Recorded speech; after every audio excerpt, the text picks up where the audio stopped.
বিয়ের পরের জীবন সম্পর্কে যদি কোনো মেয়ের 1% ধারণা থাকতো তাহলে বাবার বাড়ি ছেড়ে আসার জন্য রাজি হতো না। সুখের দিনে হাজারটা হাত বাড়ে, বিপদে পড়ো দেখবে পাশে শুধু জায়নামাজটাই আছে। কোনো স্বামীকে দেখিনি তার স্ত্রীর জন্য নিজেকে পরিবর্তন করতে, কিন্তু অনেক স্ত্রীকে দেখেছি স্বামীর জন্য নিজের ইচ্ছেগুলো পরিবর্তন করে। গ্রামের মধ্যবিত্ত পরিবারের এই 3টি খরচ কমাতে পারলেই হাজার হাজার টাকার সঞ্চয় সম্ভব। মানি সেভিং টিপস। তো নতুন দিনে নতুন আরেকটি ব্লগ ভিডিও নিয়ে হাজির আমি আপনাদের মাঝে শাবানা, ভারতের ছোট্ট একটা গ্রাম শীতলকুচি জেলা থেকে বলছি। তো welcome back to my channel. আসসালামু আলাইকুম। তোমরা সবাই কেমন আছো? আমি আশা করি তোমরা সকলেই ভালো আছো। আলহামদুলিল্লাহ আমিও ভালো আছি, আর আমার পরিবার পরিজনদের নিয়ে আলহামদুলিল্লাহ আমি ভালোই আছি। আর আমার প্রাণপ্রিয় কলিজা আপু ভাইয়েরা তোমরা সবাই কেমন আছো? আমি আশা করি তোমরা সকলেই ভালো আছো। তো বরাবরের মতো না ব্লগটা আমি বিকাল থেকেই শুরু করে দিলাম। তো চলো ব্লগটা দেখতেই থাকো, আশা করি খুবই ভালোই লাগবে। গ্রামের মধ্যবিত্ত পরিবারের এই 3টি খরচ কমাতে পারলেই হাজার হাজার টাকা সঞ্চয় সম্ভব। মানি সেভিং টিপস। তো সেই বিষয় নিয়ে আলোচনা করব। আর আমার ব্লগ কিন্তু প্রত্যেক দিনই বিকাল 4টায় আসে।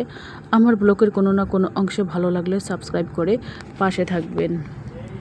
তো চলো মেইন টপিকে আসা যাক। এখানে দেখতে পাচ্ছেন ডিম আর ডিম। তোমরা তো প্রত্যেক দিনে হয়তো বলতেই পারো ডিম দেখাও আর ডিম দেখাও। কেউ কেউ কমেন্টে বলে যে ডিমও খেতে দাও না। ঠিক আছে, আমাদের বাড়িতে সবাই ভাইয়া আপু সবাই তোমরা চলে আসো, তোমাদের দাওয়াত রইল। ডিম দিয়ে জমিয়ে খাওয়া দাওয়া করাবো তোমাদের। তো যাই হোক, গ্রামের মধ্যবিত্ত পরিবারের এই 3টি খরচ কমাতে পারলেই হাজার হাজার টাকা সঞ্চয় সম্ভব। 3টি খরচ কি কমাতে হবে আমাদের? এক নম্বর তো মানে তেল খরচটা কমাতে হবে। সরষের তেল, রান্নার তেলটা কমাতে হবে। যেখানে রান্নার তেল আমাদের মাসে 7 কেজি লাগবে, সেখানে আমাদের 5 কিলো দিয়ে চালিয়ে দিতে হবে। হ্যাঁ, আর 1 নম্বর হচ্ছে, আর তেল বেশি খেলে কিন্তু স্বাস্থ্যের পক্ষে খুবই ক্ষতিকারক। তেল যতই তোমরা কম খাবে শরীর স্বাস্থ্য অনেক সুন্দর থাকবে। আর 2 নম্বর হচ্ছে মশলা যতই কম খাবে ততই কিন্তু শরীর সুস্থ থাকবে। মশলাটা কমাতে হবে 2 নম্বর। 3 নম্বর হচ্ছে অপচয় মানে বিনা কারণে কোনো জিনিসই আমরা অপচয় করব না, মানে খরচ থাকতে খরচ করব না। 3 নম্বর হচ্ছে খরচ থাকতে খরচ করব না, অপচয় করব না যাকে বলে। তো যাই হোক, এই 3টে নিয়ম যদি আমরা মেনে চলি তাহলে কিন্তু আমাদের হাজার হাজার টাকা সঞ্চয় হবে, যদি এই 3টে খরচ আমরা বাদ দেই। হ্যাঁ, তো তোমরাও চাইলে আমার মতো করে এই 3টে টিপস ফলো করো। শরীর সুস্থ থাকবে, আর সংসারে কিছু টাকা হলেও সঞ্চয় হবে, হাজার হাজার টাকা সঞ্চয় হবে। আর আরেকটা কথা তোমাদের না বললেই নয়, পরিমাণে। মানুষ বেশি খেলে কিন্তু মরে যায়, কম খেলে মানুষ মরে না।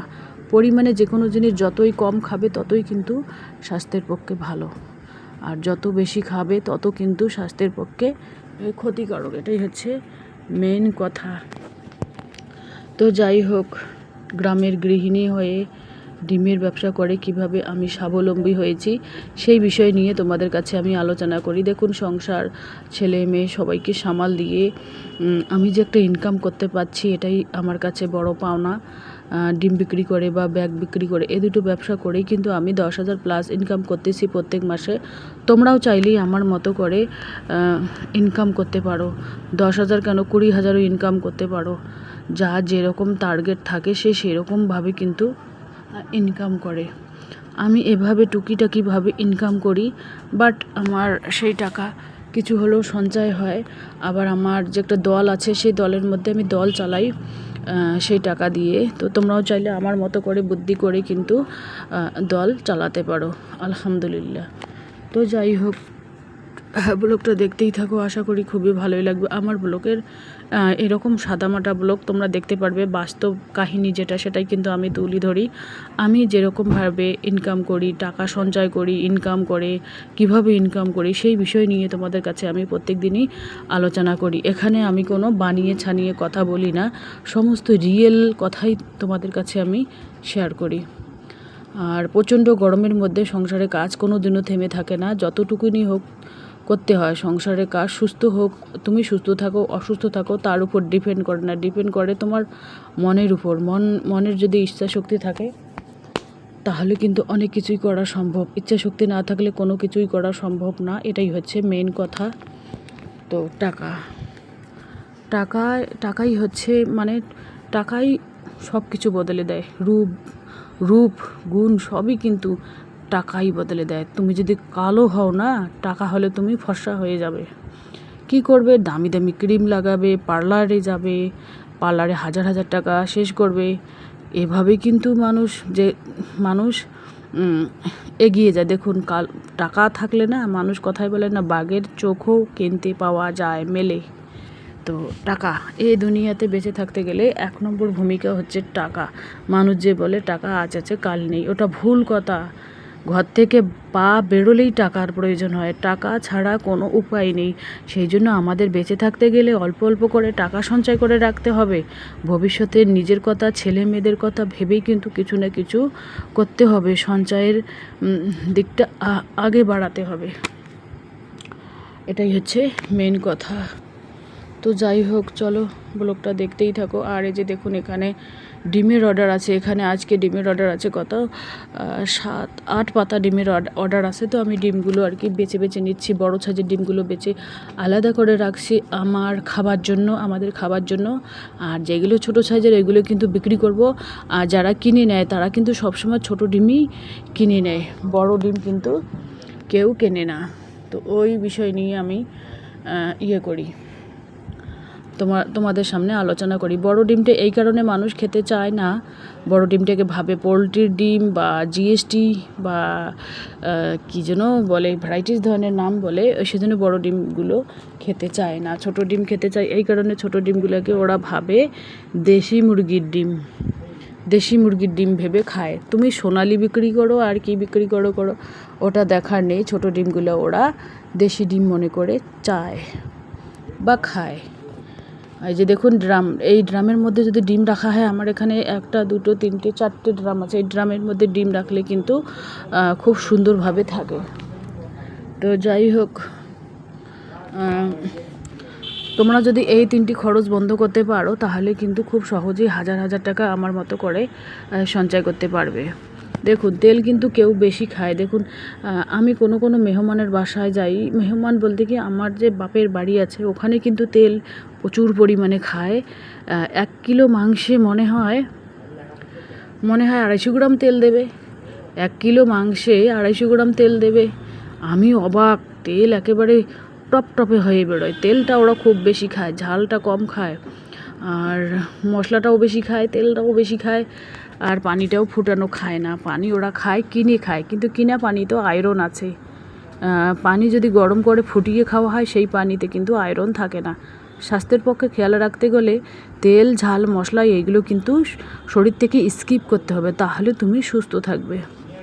এটাই হচ্ছে মেন কথা। তো যাই হোক, ডিমগুলো আমি এভাবে রেখে দেই। আর গরমের বেশি দিন নেই, শ্রাবণ মাসের মনে হয় 17-18 দিন মনে হয় গেল, এরকম মনে হয় আর কি। আজকে যেন কয় তারিখ, বাংলা মাসের হিসাব ঠিক আমি জানি না, কিন্তু ইংরেজি মাসের হিসাব আমার খুব ভালোভাবেই আমি রাখি, কারণ বাংলা ক্যালেন্ডার নেই, আবার সব সময় ইংরেজিরই হিসেবটা ভালো থাকে আর কি। তো বেঁধে রেখে দিলাম। এখানে 5 পাতা ডিম, এখানে 5 পাতা, বয়ামের মধ্যে আছে 3 পাতা, তাহলে হইল 8 পাতা। একটা ডিম ভেঙে দেখলাম, আমার একটা সন্দেহ হচ্ছিল যে ডিম মনে হয় নষ্ট হয়ে গেছে। তো ভাবলাম যে একটা ডিম ফাটিয়ে দেখি তো মানে নষ্ট হয়েছে কি না। সেই জন্য একটা ডিম ফাটাচ্ছি আর কি, ট্রাই করব যে ডিমটা ফাটা কি না খারাপ কি ভালো, কারণ মানুষকে দিলে ভালোই দিতে হয়। নিজের যেরকম একটা রুচি থাকে ভালো জিনিসের প্রতি, সেরকম মানুষেরও একটা রুচি থাকে ভালো জিনিসের প্রতি, সেই জন্য আর কি। তো চলো, আজকের ব্লগ এ পর্যন্তই। ততক্ষণ তোমরা সবাই সুস্থ থাকো, সাবধানে থাকো। টাটা, আল্লাহ হাফেজ। আর আমার কিন্তু চাল কুমড়ো হয়েছে 9টার মধ্যে 3টে রেখে দিয়েছি। কুড় রাখবো, সাদা হয় না ওই চাল কুমড়োগুলো, ওই জন্য রেখে দিয়েছি 3টে। আর একটা বোনের বাসায় দিয়েছি, আমরা মনে হয় খাইলাম 2-3টা। আরও জ্বালা হয়েছে ছোট ছোট 2-3টা। আর লাউ গেড়েছি অনেক বড় বলতে কি 1-1.5 হাত লাউ হয়েছে, লাউয়ের গাছ হয়েছে আর কি। আরও লাউয়ের চারা রোপণ করেছে, আরও করব, লাউয়ের বীজ এনে আরও করব। কারণ বাড়িতে যে কোনো জিনিসই আবাদ সুবাদ করো না কেন, সেটার যে একটা টেস্টটাই আলাদা। সার ছাড়া আর কি হয়, মুরগির পায়খানা দিয়ে হয়। এখানে দেখুন, হাজব্যান্ডকে বললাম পোলট্রির মাংস নিয়ে আসছে, আর বেগুন বললাম যে আলু নিয়ে আসো। আরও 2টে খরচের কথা বলা হয় নাই, ভুলে গেছি। জিরে শেষ হয়ে গেছে, আলু, পোলট্রির মাংস আলু দিয়ে একটু মাখা করব, আর কিছু করব না রাতে। আর কারণ রাতে মাছ মাংস হলে ছেলেমেয়েরা অন্য কিছু নিতেই চায় না পাতে, সেই জন্যই আর কি।